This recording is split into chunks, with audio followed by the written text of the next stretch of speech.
Halo, halo, apa kabar Anda semua? Senang sekali nih di akhir pekan. Saya sih sudah santai-santai, tapi kelihatannya Bung Rocky masih terus melakukan perjalanan safarinya gitu ya. Ini safari Idul Kurban, ya saya kira Bung Rocky ya.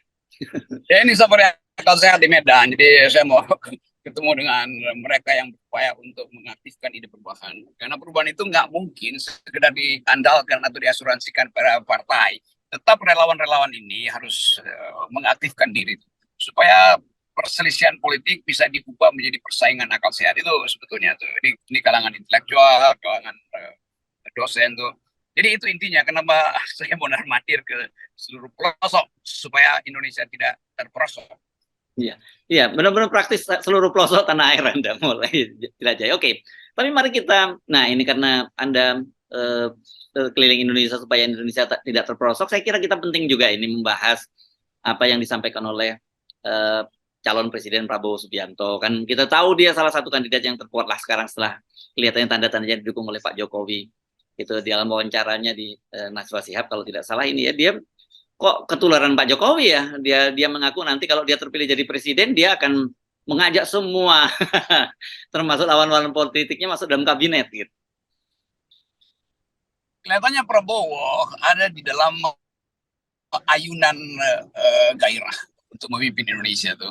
Karena itu dalam gairah itu pasti ungkapannya adalah hal-hal yang juga menggairahkan ya, bersama lagi itu. Tetapi satu hal yang mesti kita hitung.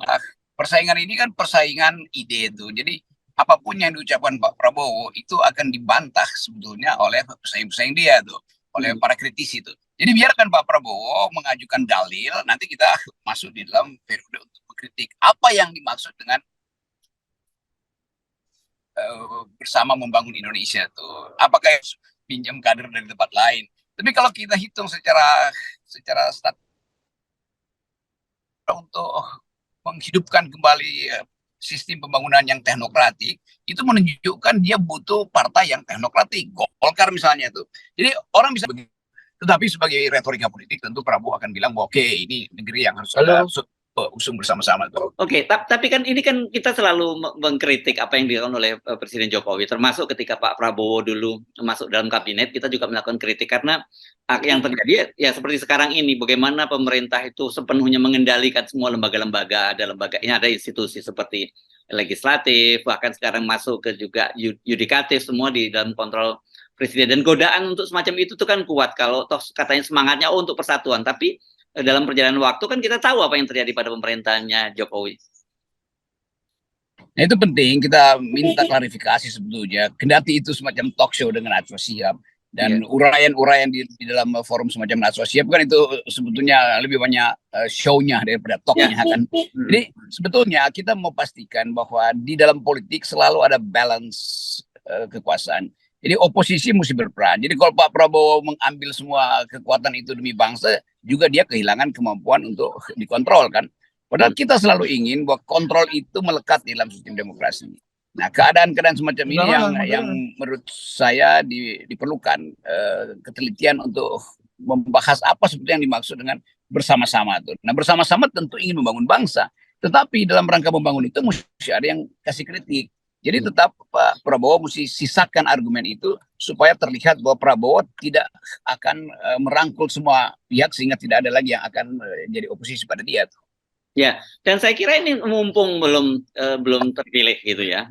Kita mesti ingatkan kan, karena saya kira godaan itu tipis sekali ya antara godaan ingin menyatukan bangsa, tapi kemudian ternyata kekuasaan yang menumpuk pada satu tangan itu tipis, tapi kemudian bedanya sangat terasa gitu, dampaknya sangat terasa buat bangsa ini. Betul. Jadi dari awal kita mau perhatikan pemimpin masa depan itu bakal menguasai seluruh aset dan sumber daya politik atau dia paham bahwa dia tidak boleh mengandalkan seluruh pihak itu berpihak pada dia. Jadi harusnya Prabowo juga mengatakan, saya ingin memimpin, tetapi saya juga ingin dikritik. Saya ingin berkuasa, tapi saya ingin juga dikendalikan oleh oposisi kan. Nah kalimat itu yang kita tunggu dari Prabowo sebetulnya, yang mungkin nggak bisa muncul karena itu sifatnya talk show kan. Tetapi kita anggap aja bahwa itu bunga-bunga Pak Prabowo untuk memberi sinyal bahwa dia memang ada di front line untuk maju sebagai calon presiden. Ya, ya, ya. Oke, dan ini orang kan kita sering mendiskusikan belakangan ini sebenarnya kita mulai banyak orang yang mulai frustrasi juga dengan demokrasi kita. Tapi kemudian orang-orang yang juga mengkritik demokrasi liberal seperti sekarang ini juga kemudian mereka mendapat justifikasi apa yang terjadi gitu. Dan sebenarnya di mana ini salahnya nih Bung Rocky?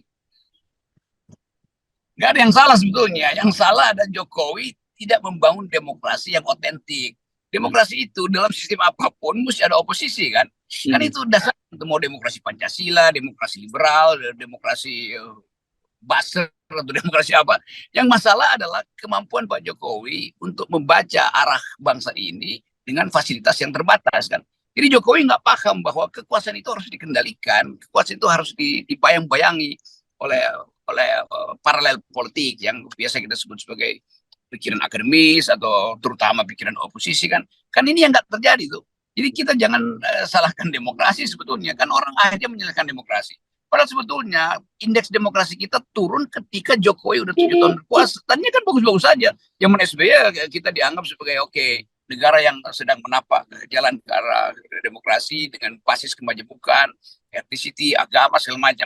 Tapi kemudian berubah menjadi persaingan yang sifatnya membelah bangsa kan.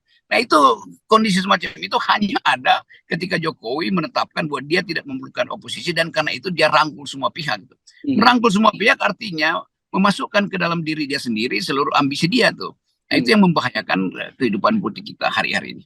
Ya ya. Dan sebenarnya kalau kemudian sekarang Pak Prabowo menyatakan itu kita nggak terlalu kaget karena Pak Prabowo sendiri kan masuk dalam pemerintahnya Presiden Jokowi begitu ya dengan sadar. Tapi kalau kemudian dia ternyata ini karena saya khawatir jujur aja karena beliau kan selalu menyatakan bahwa saya dididik oleh Pak Jokowi gitu. Saya belajar banyak dari mengelola pemerintah dari Presiden Jokowi. Nah kalau kemudian Pak Prabowo mengulang apa yang dilakukan Jokowi, ya sebenarnya apa yang kita harapkan dari pemerintahnya Prabowo itu kita bisa membayangkan ya nggak jauh dari apa yang dilakukan oleh Jokowi sekarang ini gitu. Iya, saya kira Prabowo harus mengucapkan itu. Dia berguru pada Jokowi. Iya, kita tahu itu sebagai retorika politik. Dan orang lagi, apa yang dia berguru? Membuat hutang, membangun IKN tanpa AMDAL. Kan itu akhirnya akan jadi editorial di dalam pembicaraan terutama oleh generasi baru kan. Jadi Pak Prabowo harus siap-siap dengan keterangan kalau dia diusut atau dicecer dengan pertanyaan yang kritis macam itu. Apa yang Anda maksud berguru pada Jokowi itu? Jadi harus ada kejelasan atau kejujuran mengucapkan pikiran dari pihak Gerindra tuh. Jangan nanti para tokoh Gerindra kemudian datang dengan orkestrasi yang sama. Iya, karena udah berhasil. Loh, nanti ditujukan loh statistiknya bahwa Jokowi itu tidak berhasil membangun demokrasi. Apa itu yang mau diulangi? Jokowi gagal melindungi lingkungan hidup karena itu dia ditegur oleh Uni Eropa dengan regulasi-regulasi yang memojokkan Indonesia. Kan semua itu yang menjadi isu hari ini nih. Jadi democratic imperative dan the very ideas of environmental economy itu yang mesti diterangkan. Jangan sampai dianggap bahwa artinya akan berlangsung lagi deforestasi itu, akan berlangsung lagi pencercaan terhadap para oposisi. Kan itu yang mesti hati-hati diucapkan oleh pihak Pak Prabowo. Ya. Ini saya kira penting tetap terus kita ingatkan bahwa demokrasi itu tidak mungkin bisa ditegakkan tanpa adanya oposisi. Jadi dan pengertian akan merangkul semua kalangan itu apa maksudnya? Bahwa kalau kita narasi yang sekarang terjadi misalnya pembelahan antara anak bangsa, yes, saya kira begitu ya. Kita sepakat gitu. Betul. Jadi kita kasih kritik pada Prabowo supaya dia paham bahwa arah bangsa ini tidak boleh berhenti sekedar merangkul semua pihak. Kalau merangkul itu menurunkan demokrasi, itu juga merangkul yang buruk. Kalau merangkul itu merusak lingkungan, itu juga cara merangkul yang buruk. Jadi biarkan itu jadi episode berikut di mata Najwa sambil kita memata-matai mata Najwa. Oke, baik. Terima kasih Bung Rocky ya. Sampai ketemu ya 0% tetap ya. Oke.